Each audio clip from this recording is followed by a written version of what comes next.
But who was this mystery woman? And how serious were her crimes to afford her a place on the annual NCA list of most wanted criminals back in 2022? The National Crime Agency's Most Wanted list was a gallery of Britain's worst nightmares. It was a catalogue of brutality, hardened gangsters, violent enforcers, and men who had stolen millions through force or fear.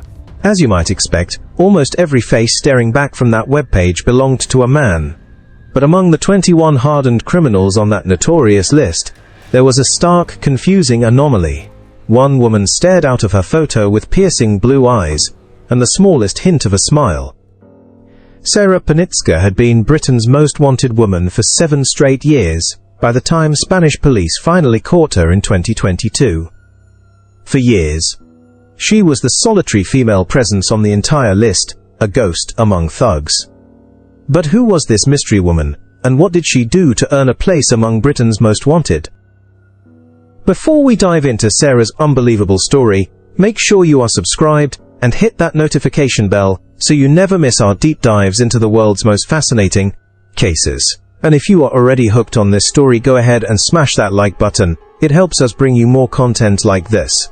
Now, let us get into it. Sarah Panitzke was not your typical criminal profile. She did not come from the streets, nor was she raised in a world where crime was a survival mechanism. She grew up in the picturesque, affluent village of Escrick, near Selby in North Yorkshire. Her background was the definition of privilege. She came from a well-off family that had money, success, and seemingly no problems. Her educational path was paved with prestige, attending expensive private institutions like York College for Girls and the historic St Peter's School, where fees now cost over £19,000 a year. Intelligent and driven, she even secured a master's degree in business management from a university in Barcelona. To the outside world, she had a perfect childhood, both parents, a brother, and a stable, loving home. She was the good girl who rarely got in trouble or fought with her family. Her parents, Leo and Paula, were so relaxed and accommodating that they built a purpose-made bar complete with a pool table and TV at the end of their garden. Just so Sarah and her friends had a safe place to hang out. She did not have to hide anything from them. Her world was one of comfort and transparency. But when Sarah was 19, the glass walls of her protected life shattered. Her father, Leo Panitzke, worked as a property developer and insurance broker. He had been buying council properties and selling them too early for huge profits, bending the rules until they broke. An investigation was opened, and the reality of their wealth was exposed. Her father was arrested, found guilty of fraud, and sent to prison for 4 years. Sarah's comfortable world fell apart overnight. The transition was brutal. She moved back home to be with her mother Paula, trying to hold the family together. For those first agonizing months while her father was locked up, her life became a blur of trains and waiting rooms. She traveled back and forth between Manchester and York, going with her mother on visiting days, sitting in grim prison halls that were a far cry from the garden bar she grew up with. She messed up her own studies and sacrificed her social life to be there for her family during their worst time. When Sarah's father finally got out of prison, she decided she needed to escape the shadow of his mistakes. She left England to study for her master's degree at a university in Barcelona. Age 25, ready for a new beginning.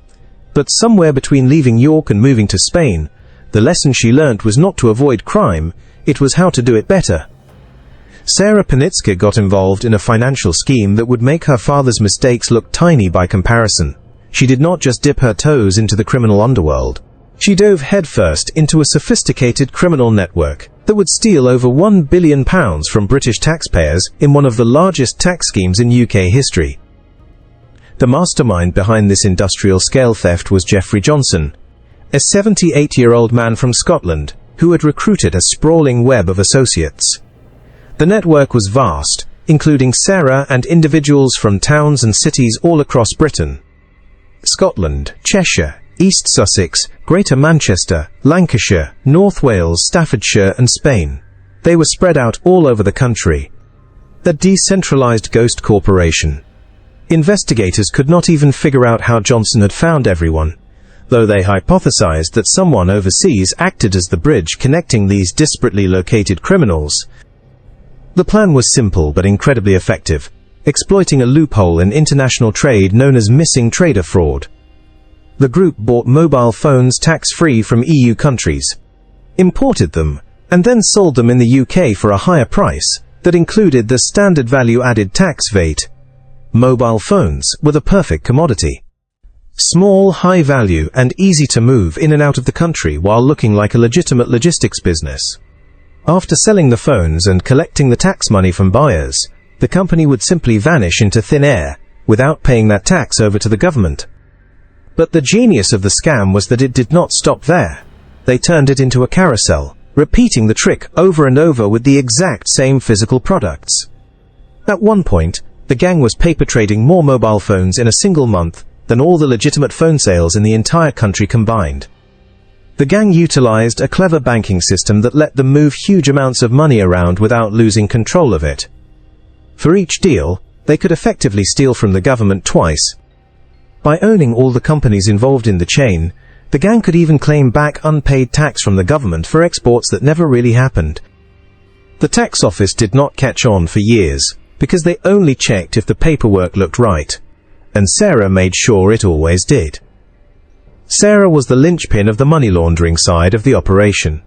She traveled to Dubai, Spain, and Andorra to scrub the stolen money clean. She managed company accounts and used fake IP addresses to keep their operations hidden online, controlling the accounts of multiple shell companies remotely. While she was stealing from taxpayers, she lived the high life of a successful expat. Sarah had a luxury apartment in a gated community near Vilanova i la Geltrú, a coastal town south of Barcelona, complete with a swimming pool and sweeping views of the Mediterranean. She drove a Mercedes CL 500 to the resort town of Sitges, where she maintained cover jobs at hostels and a tennis academy in the early 2000s, jobs that made her look legitimate while hiding her real activities. In the summer of 2005, however, the facade began to crack. Tax investigators noticed anomalies in bank transactions, tracing enormous amounts of cash Sarah had sent to Hong Kong, Switzerland, and the US.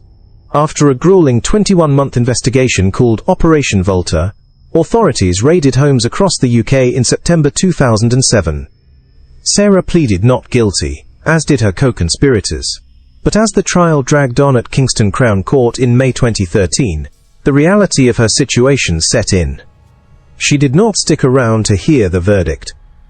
Before the trial ended, Sarah Panitzke vanished. She fled to Spain and disappeared completely. She was convicted in absentia and sentenced to 8 years in prison on August 22, 2013, while her empty chair stared back at the judge. Sarah Panitzke was no longer just a white-collar criminal. She was a phantom. Following her disappearance in 2013, she achieved a dubious distinction. She became the only woman on the National Crime Agency's most wanted list, a spot she would hold for the next 7 years. While the British press speculated about her whereabouts, Panitzke was initially hiding in plain sight in Vilanova i la Geltrú, but her life was not stress-free. She made her neighbours angry by leaving over €4,000 in unpaid building fees, a dispute that festered for years.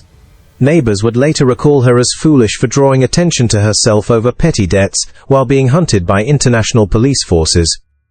As years went by, without any sign of her, the pressure mounted. Every year there would be fresh appeals from the National Crime Agency, splashing that famous passport photo of Sarah looking innocently at the camera across newspapers. But no one knew where she was, because Panitzke had deep connections in Spain. UK tax investigators eventually asked the Spanish police for help, and by 2015, they had a major breakthrough. They tracked her down to the town of Olivella, just outside Barcelona, a quiet enclave popular with wealthy British expats. Officers watching the area established a pattern. Panitzke almost never left her home. She had imprisoned herself in a domestic fortress, depending completely on weekly visits from her husband, who brought her food and supplies while being hyper-vigilant about surveillance. The police prepared to spring the trap, confident they had her cornered.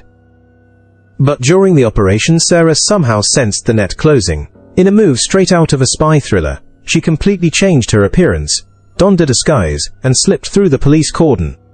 The fact that she escaped a second time was absolutely wild, leaving investigators empty-handed and frustrated. From that moment, she became the top target. Investigators collected tons of information about her and watched all her contacts constantly. They discovered that she had cut off all in-person contact with her family in Spain to stay hidden. This isolation came with a terrible price. Sarah's father, Leo, passed away from natural causes during the UK's first coronavirus lockdown on April 22, 2020. It was the ultimate test of her resolve, but even her father's death was not enough to make Sarah come out of hiding. She had become so good at avoiding the police, or perhaps so terrified of prison, that she missed the chance to say goodbye. The police were so frustrated they even asked British tourists to help them find Sarah in 2019, after 6 years of looking with no results. What they did not know was that she had moved to the small town of Santa Barbara, in Tarragona province, the same year she escaped from Olivella.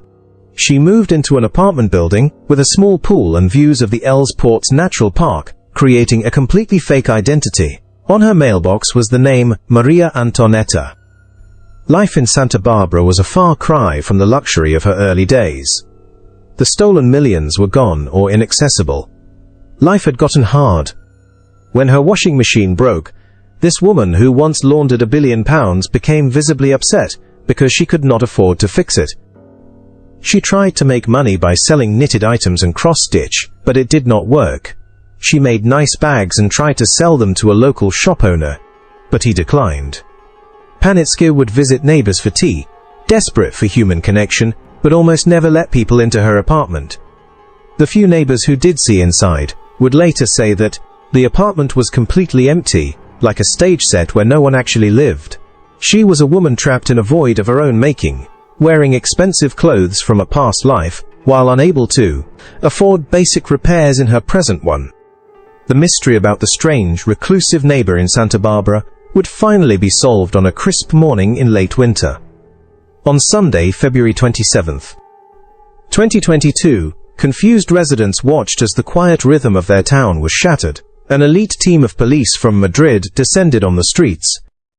Their target, a woman walking her dogs just 500 yards from her home. Officers from Spain, working in tandem with UK tax investigators, moved in. There was no escape this time, no disguise, no back door. As Panitzke was taken into custody, the officers found a fake Italian ID card in her pocket, bearing the name Antoneta Aguilo, the mask she had worn for the past 7 years.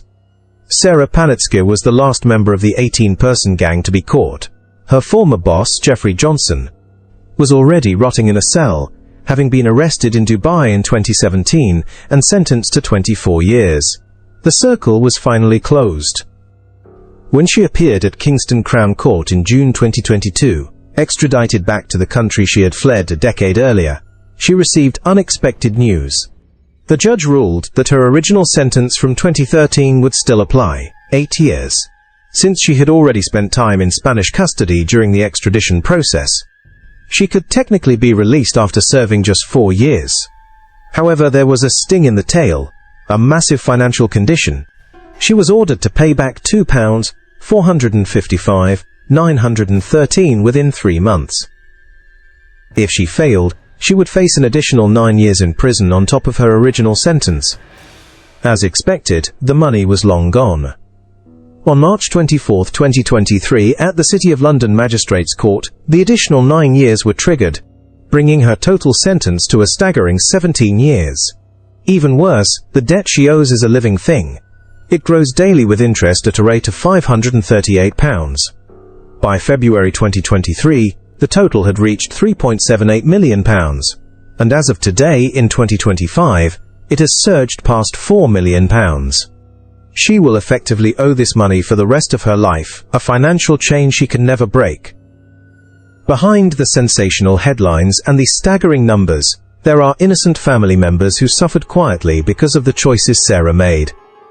When she was finally found, her own mother, Paula, issued a heartbreakingly brief statement from her home in the quiet village of Market Weighton. "At least I know she is safe and well," she said, "but otherwise I have no comment." It was the first confirmation of her daughter's safety she had received in 10 years. Her brother, Leon, admitted that the entire saga had been incredibly difficult for everyone involved. The deepest wound, however, belongs to her father. In 2016, when Sarah first became Britain's most wanted woman, he told reporters it was a shock, but accepted he would never see his daughter again. He was right. He passed away alone during the lockdown, never getting that final phone call. Sarah Panitzke's story is a tragedy of wasted potential. Her decision to run from a tax scheme conviction destroyed a close-knit family and erased the best years of her life. Most painful of all, Sarah's life on the run meant she missed her father's funeral, a loss that will stay with her forever. Living in isolated Spanish villages under a fake name, Sarah's world shrank until it was just her and her fear. She lost touch with friends and missed countless family moments, birthdays, weddings, and simple Sunday dinners, while the scheme brought her money for a fleeting moment. The real cost was measured in silence, missed phone calls, a father's grave she never visited, and empty chairs at family gatherings. Now serving 17 years behind bars, Sarah faces the hard truth that no amount of money could make up for the lost years with her aging parents and the relationships destroyed by her choices. The woman who once had everything, education, money, opportunity, now has nothing but time to think about what she threw away for £1 billion that was never really hers to begin with. Sarah Panitzke's story is a powerful reminder that some prices are just too high to pay. If you want more deep dives into cases like this, make sure you are subscribed to Crime Scene Chronicles with notifications turned on. Drop a like on this video if you found it interesting, and let me know in the comments what other cases we should cover next. Thanks for watching, and I will see you in the next video.